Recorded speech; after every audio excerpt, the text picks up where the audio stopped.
Hello and welcome to the News9 Plus show on the world's first news and current affairs OTT platform, News9 Plus. Today we'll bring you exclusive visuals from inside 32 Dhanmandi, the house of the founding father of Bangladesh, Sheikh Mujibur Rahman. Bangladesh's most iconic residence, now a museum, was destroyed by mobs today. We'll talk about the Pakistan Army's puppet show, including a terrorist proxy, Talha Saeed. And finally, our documentary on the lone Indian Army officer who saved the family of Sheikh Mujibur Rahman in his iconic residence at Dhanmandi. It is Bangladesh's most iconic residence, number 32 Dhanmandi, in the heart of the national capital, Dhaka. This is the house where Sheikh Mujibur Rahman, the father of Bangladesh, lived. This two-storied house was from where Sheikh Mujib planned to liberate his country from Pakistan. The Pakistan Army arrested him from this very house in March 1971. Now, this was also the house where he greeted the crowds when Bangladesh was created in December 1971. And finally, this was the house where he and his entire family were massacred by mutinous Bangladeshi officers on the 15th of August 1975, 50 years ago. Now, 6 months ago, this residence was vandalized as his daughter, Prime Minister Sheikh Hasina, fled the country. And today, this iconic residence, Bangladesh's most iconic residence, a museum to its founding father, was razed to the ground. It is now a heap of stones. Bangladeshi writer Taslima Nasreen wrote, and I quote, "The last trace of the architect of independent Bangladesh has been burnt to ashes today. Cry Bangladesh, cry." Joining me to discuss the state of play in Bangladesh are Riva Ganguly Das, India's former High Commissioner to Bangladesh, and veteran journalist Subir Bhaumik. Welcome to the News9 Plus show. Ma'am, I want to start by asking you this. What are your memories of visiting 32 Dhanmandi? I was there a few years back. I spent a very interesting day at that residence, that very iconic residence of Bangabandhu Sheikh Mujibur Rahman. And today, it's absolutely distressing to see the way it's being targeted. It's been demolished using JCBs and bulldozers, which suggest some kind of organized criminal behavior at work here. Yeah, I think it's a very, very sad day, and it's a very sad day in Bangladesh's history. And I have no doubt that a day will come when they will, look back on this day with regret. And it's really very distressing to see the iconic 32 Dhanmandi being broken down like this. And clearly it was a very pre-planned event. The posters for asking the students and citizens to march towards 32 Dhanmandi were issued a day in advance. There were pictures of bulldozers. So the government, I mean, if there is a government in place at all, was very much cognizant of what is being planned and what is going to happen. And absolutely no step was taken to do this. I mean, I feel sad for a country which treats its own icons like this, which treats its own history like this. And, you can rewrite history in any which way. You can break a house, you can break a museum, but can you really erase, what happened in history? It has been recorded. This is contemporary history. It's not like, you're talking about something which happened 1,000 years back, which has to be, you have to struggle to get documentary evidence. There is every evidence that Sheikh Mujibur Rahman, Bangabandhu, as he's fondly called, played the most significant role in the liberation of Bangladesh. His 7th March speech, the way he motivated the country. And you look at the history, he was not even there when the people of Bangladesh fought for their liberation. And the liberation war was fought in Bangabandhu's name. There was no controversy about his rule, about who he stood for, his values, and what was the dream of a new Bangladesh. So, today I think is a very, very sad day. I have visited 32 Dhanmandi many times. I've visited it in the late 90s when it was, not really a grand museum like it was later. And, it is, and sadly, Bangabandhu's assassination also happened in the same Yes. house. So there is a lot of history, you know, from in that house, and to see it being vandalized like this, being destroyed like this in a completely pre-planned manner, which Yes. the government has taken no steps to stop, is Right. extremely sad and distressing. Right, absolutely, ma'am. And you've highlighted the fact that how iconic this house was, and it's literally the house where the independence of Bangladesh was planned from, and it was, a house that's played a very important role, a stage for many of the very important events in the history of Bangladesh. And it's not a very old country. It's just a little over 50 years old. But ma'am, the interesting part is that the Bangladeshis, who you very correctly mentioned, that who planned, who mobilized, who pushed out posters to say exactly what they were doing, the posters of bulldozers tearing down that 32 Dhanmandi, which suggests an element of pre-planning. And obviously the government knew about it, the interim government knew about it. And this is something that even the Pakistan military did not do in 1971, if you recall. The house was left standing. The family of Bangabandhu were kept in that house. They were kept in close arrest. In fact, we have a documentary later on with an interview with Colonel Tara about how he rescued the family of Bangabandhu from that very residence. But this suggests pre-planning, ma'am, as you mentioned, that everything was known, posters were issued, JCBs, bulldozers were brought in, and that house was systematically torn down. Subir Bhaumik now joins us. Subir, you're a veteran. You've traveled there several times. You've seen Dhanmandi. The house was first attacked 6 months back when Sheikh Hasina had just left the country. She fled to India. But this time around, they seem to have gone ahead with a determination to erase the residence itself, to bring in bulldozers and JCBs and knock the house down. Do you believe there was collusion with the interim government in Bangladesh that's ruling Bangladesh currently? No, it's not up to me to believe or not believe. Hasnat Abdullah, one of the closest figures to Professor Yunus Yes. in this interim setup, has actually said that the last tones of fascism are being erased or eradicated. Yes. So it's not just 32 Dhanmandi which was attacked last night. Let me bring to your notice that 4 houses of the extended Sheikh family Yes. from Khulna to Borishal have been attacked, burned down, similar bulldozers, and bulldozers from the government public works department were mobilized. So obviously, the government not only knew, they were complicit. Houses of Liberation War veterans like Amir Hussain Amu Yes. and Tofail Ahmed, 2 very senior political figures who date back to 71, their houses have been burned down, set on fire. The house of the Awami League Secretary Obaidul Qadir today.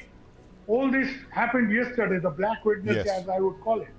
Today, at around 12 o'clock, the house of Obaidul Qadir, Awami League General Secretary, has been attacked in Noakhali. I still don't know what is the shape of that house, but definitely it will be set on fire. And the house of former junior foreign minister in the Sheikh Hasina government, Yes. Shahriar Alam, has been attacked in Rajshahi. So this is a country-wide mobocracy which is Right. reducing Bangladesh to vandal Desh. Right. I hazard saying that, vandal. It pains me because my Right. roots are in Bangladesh, in Yes. Kumilla. I worked in Bangladesh in BD News 24 for long years, so after my BBC Kenya. So it really pains me because I identify Absolutely. as much with Bangladesh as with India. The point here is that this is the way an illegal government, there is no provision for interim government in the Bangladesh constitution, Yes. on which Yunus took his oath. He didn't take his oath on Holy Quran, right? Right. And to sustain this government, he knows his entire game plan is to stay in power without election. You may accuse Sheikh Hasina of rigging election. Yes. Mr. Yunus first contest election. You Yes. have not even contested the election. You want to stay in power. You are dilly-dallying. First you are saying, oh, we'll do reforms. Reforms is not your business. Right. Reform, you don't have a popular mandate for the reforms. The sole You don't job have a of the interim constitution. government, Subir Bhaumik, as it exists, is to conduct To hold elections. elections. Yes, to hold And law elections. and order, maintain law and and order. maintain law and order, hold which elections. which are the two things that this government doesn't seem keen on doing. It's postponing No, elections, you're they getting are all kinds of perpetrating an organized mobocracy. And democracy reducing of the Bangladesh kind to that you've vandalism. just mentioned, Subir Bhaumik. But, Ambassador Peak of Das, attacks since yesterday. Ambassador Das, next week, Prime Minister Modi meets President Trump in the White House. Now, there have been statements from President Trump while he was campaigning for the elections in the US last year, in November to be precise, where he's actually called out the targeting of minorities in Bangladesh, minorities like Buddhists, Hindus and Christians. And he's called out the interim government for this. Do you believe that all of this that's happening in Bangladesh right now, this organized mobocracy that's on in the last couple of hours, has anything to do with Prime Minister Modi's visit to the White House next week? We are fully aware of the fact that President Trump has been known to pull out surprises. And what if Bangladesh features on top of his list next week? See, I would think that certainly, geopolitics and global, whatever happens in the international arena in terms of, there's a brand new administration and what they're going to do. It's very difficult to, predict what President Trump is going to do. I would rather think that, this step has been taken because it is not as if we have to guess who has done this. Right. The students. Yes. And as Mr. Bhaumik said, Hasnat Abdul has openly said it was his call. Right. The students to come to Dhanmondi, and not only 32 Dhanmondi, but properties across. And it's so sad that even Sheikh Hasina's husband's property, which is in Dhanmondi called Sudarshan, that was also vandalized. And it's a complete mobocracy which is going on. There is it's on the brink of anarchy. And my personal reading of this is that, the students were increasingly becoming irrelevant. Yes. With more and more calls for election and, and very questionable decisions of the interim government. And, clearly an effort to stay on in power without calling for election. And I think all political parties are getting impatient with this lack of transparency and not being able to come up with a real timeline for elections. And I think students increasingly have been increasingly under criticism because they are sitting in government trying to form a political party. They are actually influencing the governmental protocol that they get. They're using the powers that they have as kind of ministers within the government and trying to generate political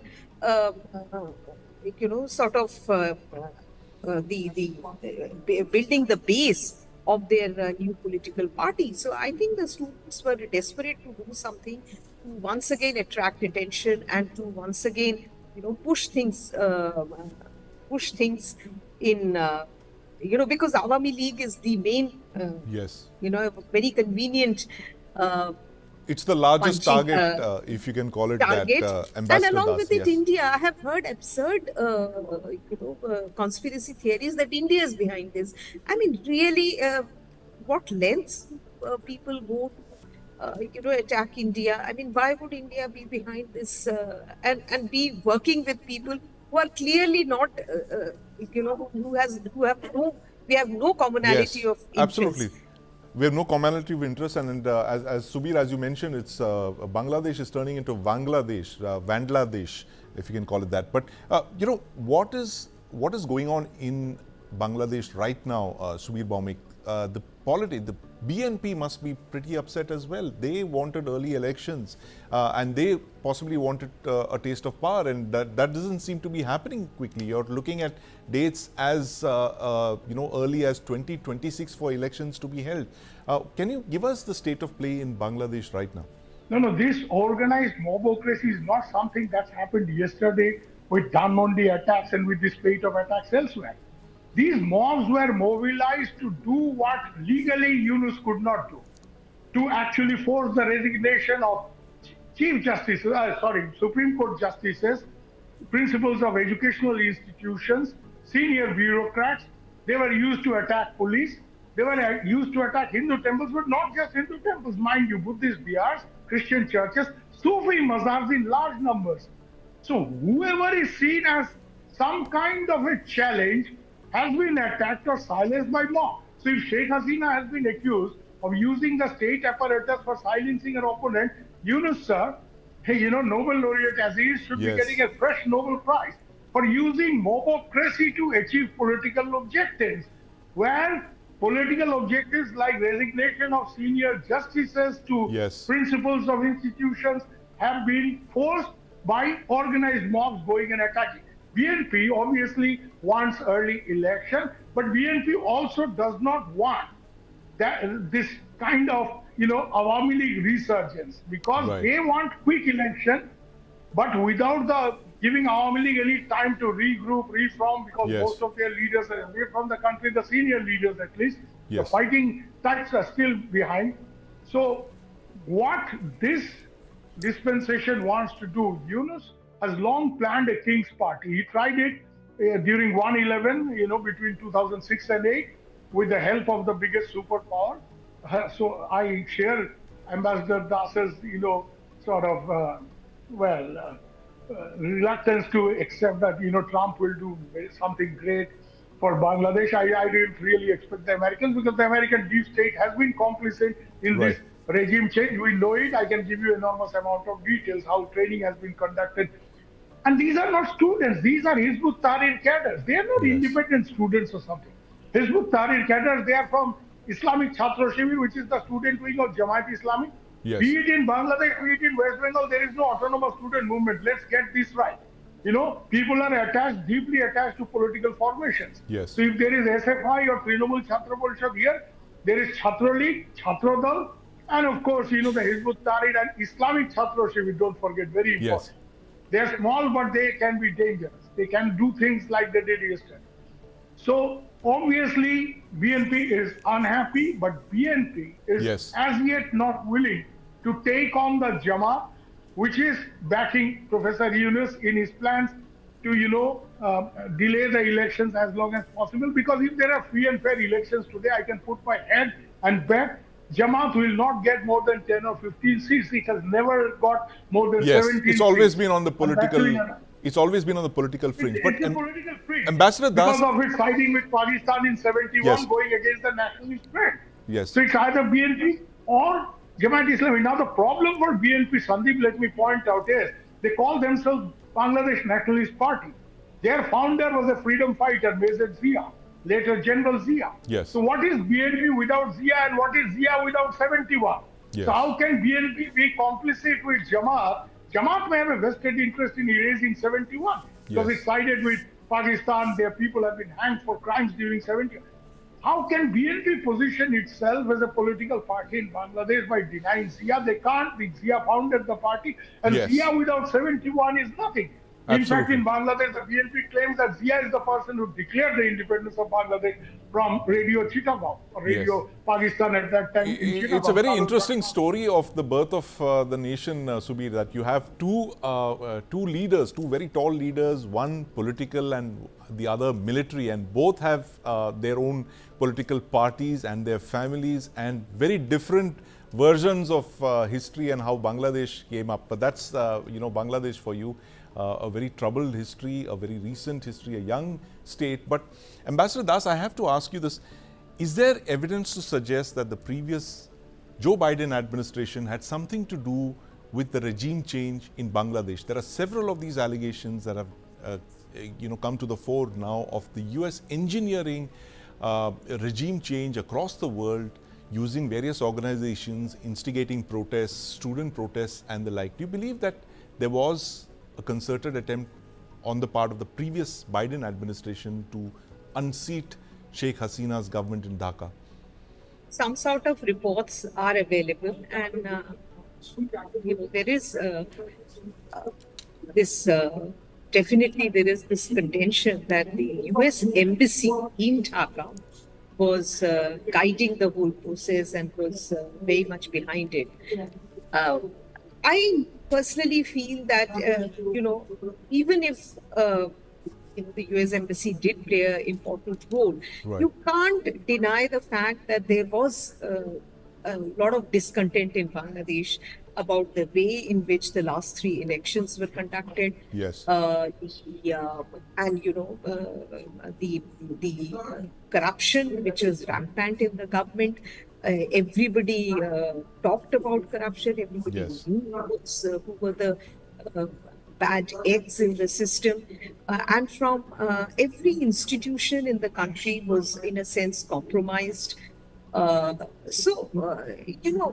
that discontent was very much there, and you cannot deny that. You cannot deny the fact that, leading up to 5th August, there was a lot of spontaneity in the movement.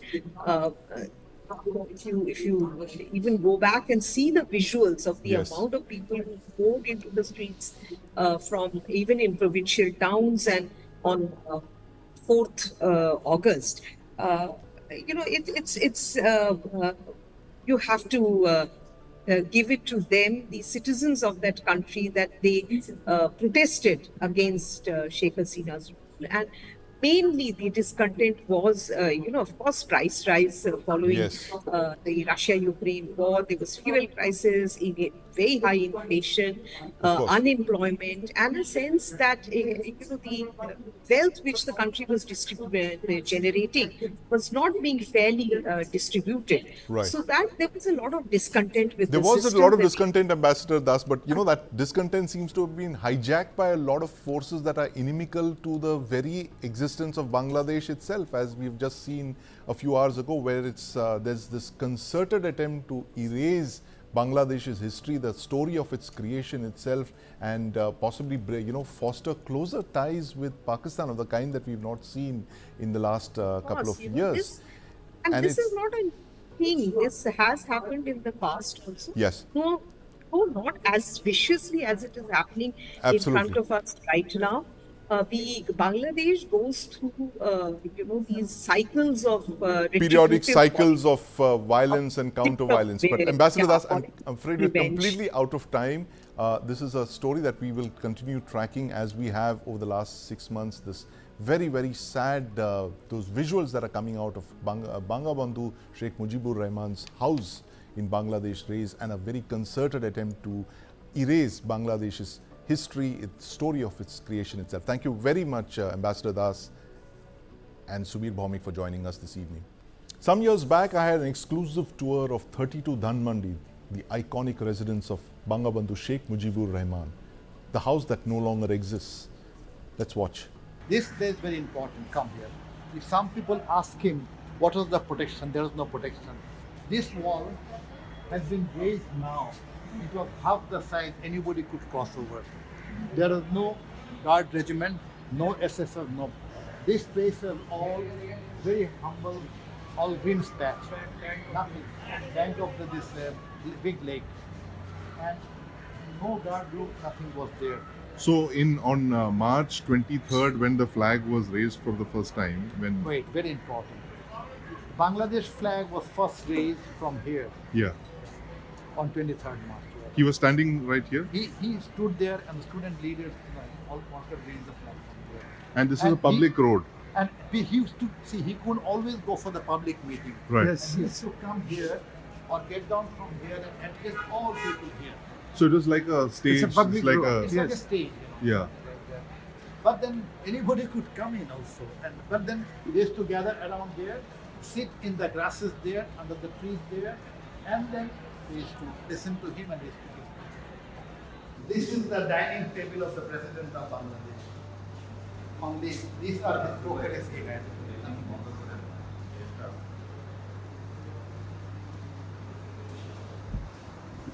This is the room of tragedy. Here most of the family members were killed. You can see firing of bullets everywhere. Here. And inside that square you see all the blood was spilled over there. Even firing took place on the roof also. The family members, most of them are shot here. Were they all in here? Yeah, they bungled together. Okay. But Bangabandhu came out. Right. He is not there to hide. Right. He came out, walked this way. One thing more. only one black and white TV. No color TV. And this was his sitting room. And you can see him taking his pipe. That's the only luxury in his life he had. The Chinese senior minister told me that he was large in size. I told him not only he stood here and he asked them, "What do you want?" And he did not surrender, did not put his hands up, just stopped them and said, "What do you want?" They shot him and he fell down. You can come in front. Here was all a pool of blood.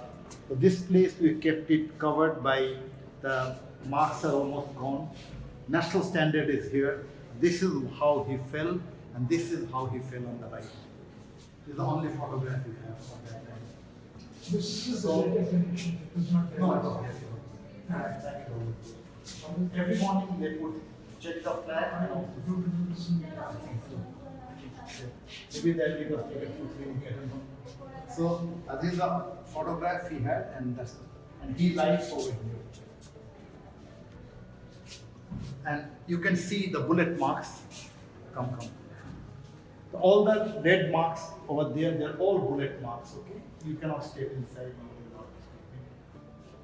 Okay, all bullet marks are there, and the bullet marks are inside this. Bullets. They came firing gates. Bullets everywhere. You can see all bullet marks. Hundreds of rounds were fired. So many people. And then they entered through this one group, massacred the family, and come to Mexico. This is the room of Sheikh Rehana, who is the younger sister of the Prime Minister. And these are some of the belongings of the family.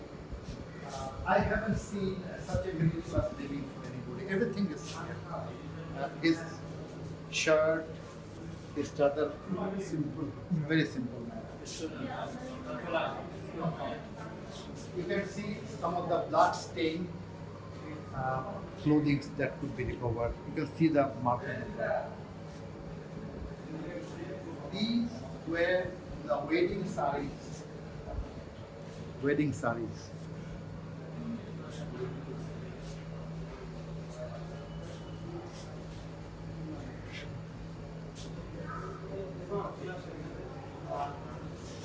This is Bangabandhu's evening gown that he used to wear, his family's different thing, and the very famous pipe he used to wear all the time. And this is the Holy Quran he used to recite from. So, Yeah. That's the only luxury that he had.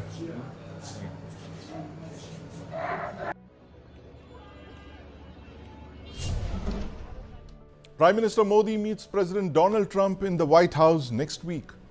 The Prime Minister is among the first global leaders to meet President Trump in his first month in office. Now there's unease in Pakistan, particularly within General Headquarters Rawalpindi, GHQ Rawalpindi, the seat of the Pakistan military. Now outwardly Pakistan may appear to be a democracy with free and fair elections. But the fact is the Pakistan army controls all aspects of life in Pakistan, including its foreign policy. It also controls the terrorist groups like the Lashkar-e-Taiba and the Jaish-e-Mohammed, which it uses as instruments of state policy. Now, just yesterday, we saw visuals of President Zardari in China meeting President Xi Jinping and Prime Minister Shehbaz Sharif in Pakistan-occupied Kashmir, where he talks about Pakistan wanting to resolve all issues, including Kashmir. At the same time, you had the Lashkar-e-Taiba parading in Pakistan-occupied Kashmir with a new leader, Hafiz Saeed's son Talha Saeed. Joining me to discuss this very interesting spate of developments in Pakistan are Major General V.K. Datta and Lieutenant General Sanjay Kulkarni. Gentlemen, welcome to the News9 Plus show.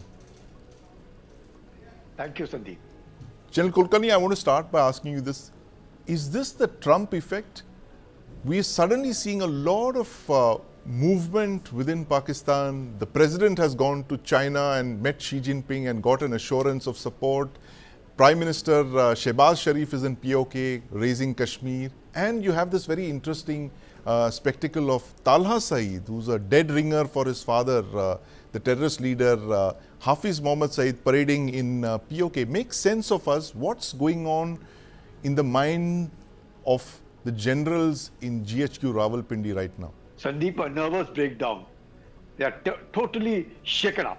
They really don't know what's hitting them. Firstly, because the way Trump has announced vacate Gaza, Yes. one. Second, you see the same Hamas wanting to join along with Jaish-e-Mohammed and Lashkar-e-Taiba in the Rawalkot place in Pakistan, Yes. parading. You saw the kind of horses and everything, and the entire parade being taken, and the kind of pomp and show with guns and rifles and everything that you have. And Yes. that's a huge number of people there, maybe some kind of basketball grounds, whatever area that they've all decided to collect there. Then you find Zardari, claiming that all-weather friendship, and then welcoming China and requesting China help. Yes. And then there's some kind of a sharing, between Pakistan and China at the highest level.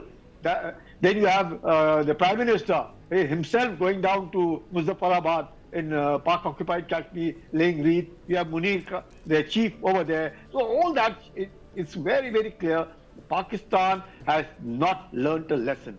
Pakistan continues to use terrorism as Yes. an instrument of state policy. Pakistan is firmly in the hands of Munir and party. There's no question of the politicians playing any role in Pakistan unless being told or dictated by the Pak army.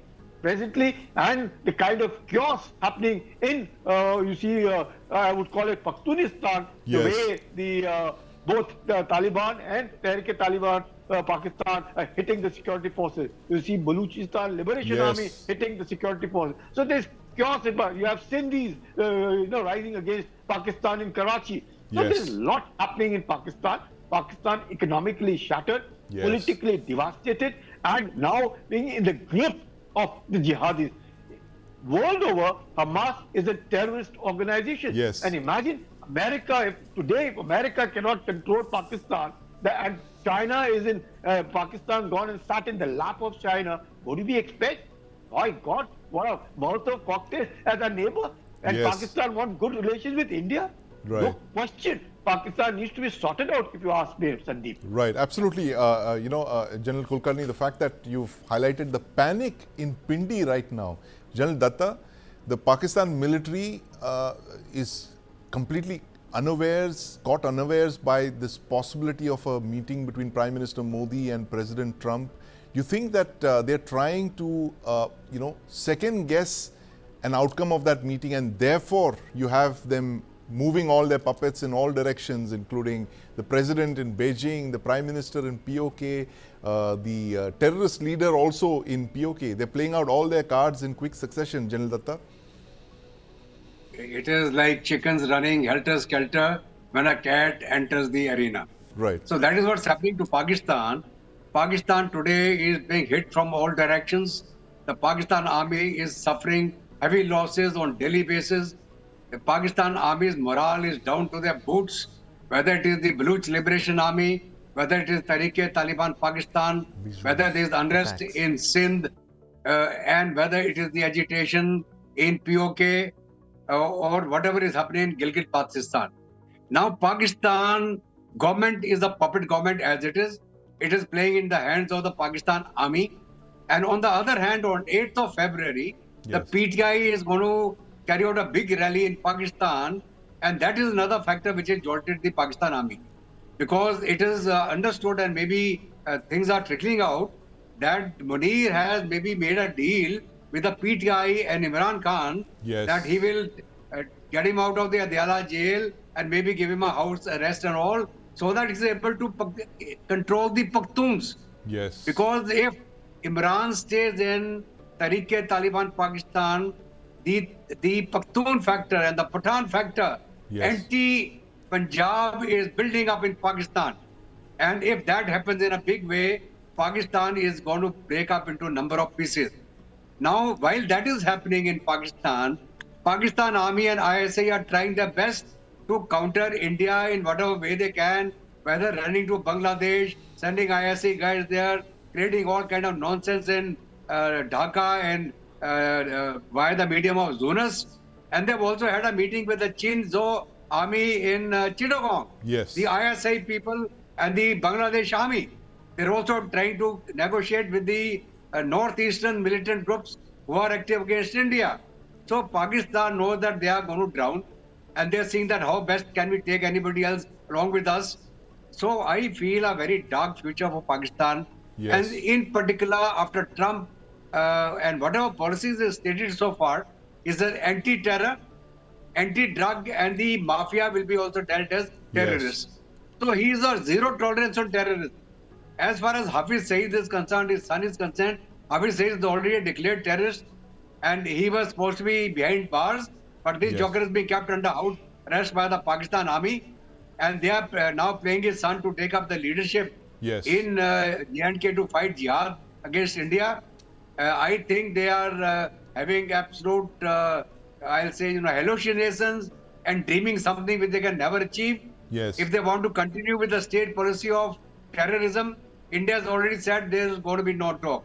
No As talks far as and he's not going to talk terror. with India, Yes. Terror and talks can't go hand in hand. That's the Cannot go government of together. India's policy for almost a decade now, which explains why there's been literally no talks with Pakistan, Janilata, because Pakistan doesn't believe in giving up on its terror instrument, which it uses as a part of its state policy. But, General Kulkarni, I want to come to you about Talha Saeed, the founder of the Lashkar-e-Taiba. Hafiz Saeed is in prison. He's believed to be serving something like a 70-year jail sentence.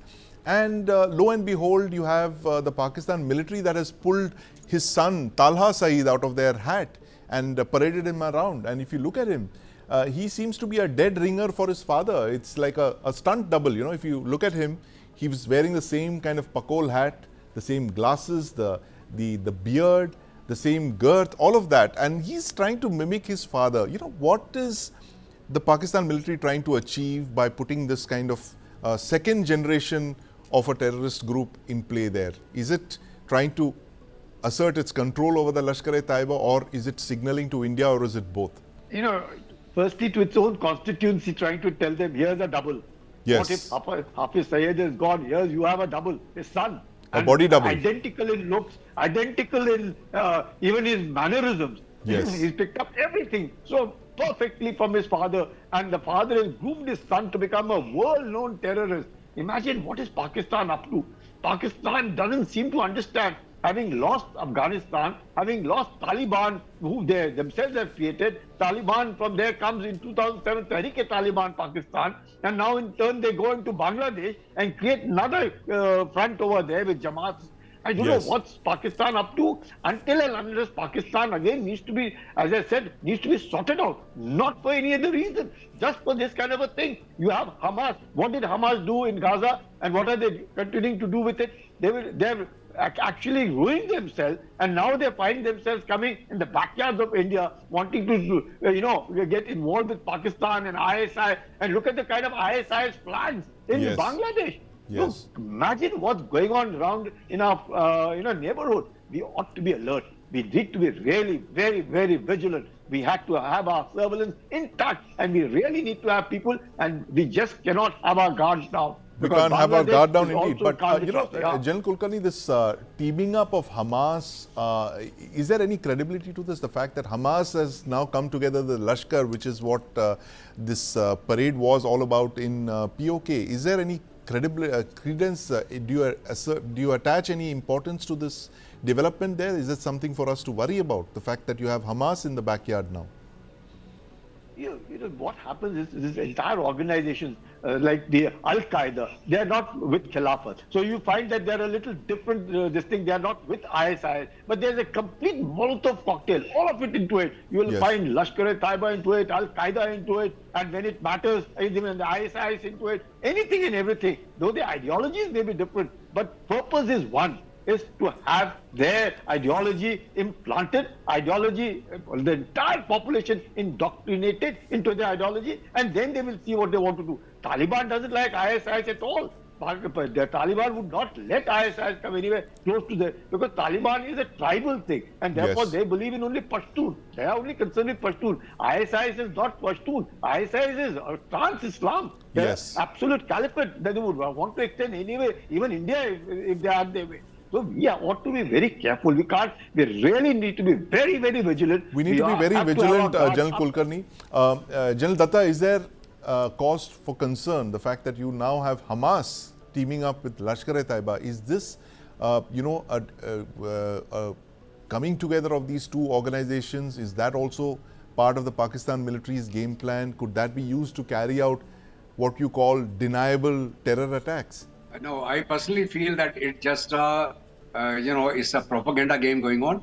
Right. Hamas is maybe thanking the Lashkar-e-Taiba and Hizbul Mujahideen and all these forces from Pakistan. They Right. supported Hamas against Israel. They did a lot of agitation against Israel while Israel was carrying out operations in Hamas. So it's maybe a goodwill gesture, a goodwill visit to Pakistan as far as Hamas is concerned, to say that, okay, fine, we are grateful to you for having shown solidarity with us. But at the same time, Pakistan must realize that Israel has got its beads over the Pakistani nuclear assets. Right. And America is also in agreement with Israel that Pakistani nuclear assets should be frozen. Pakistan's effort to get the missiles so that they can hit intercontinentally have been stopped. Yes. So they are capping that up. So therefore, Pakistan shouldn't think that by getting Hamas here and making a drama, they are achieving anything. In fact, they will maybe balkanize other forces in a stronger manner Yeah. to hit back at Pakistan itself per se. And also, as far as we are concerned, it does not make a difference whether it is Hamas there or LET there or Hizbul Mujahideen or anybody. We are ready for them. And Yes. as far as the movement is concerned, in POJK, whatever you call it, today there is a massive movement against Pakistan regime. Yes. They want Azadi from them. They are fed up with the Pakistan army. Yes. They are fed up. The people in Gilgit-Baltistan are fed up with the Pakistan government, and they are very unhappy about the CPAC going through that place. They are not happy about the Chinese also. So therefore, it's not a happy situation as far as Pakistan is concerned. Here, there is a drowning ship trying to say that no, we're still floating and trying to bail out water. Yes. So therefore, Pakistan will remain a terrorist state as far as we are concerned. There are going to be no talks with them, and we will make sure that Pakistan drowns even deeper, talks or no talks with them.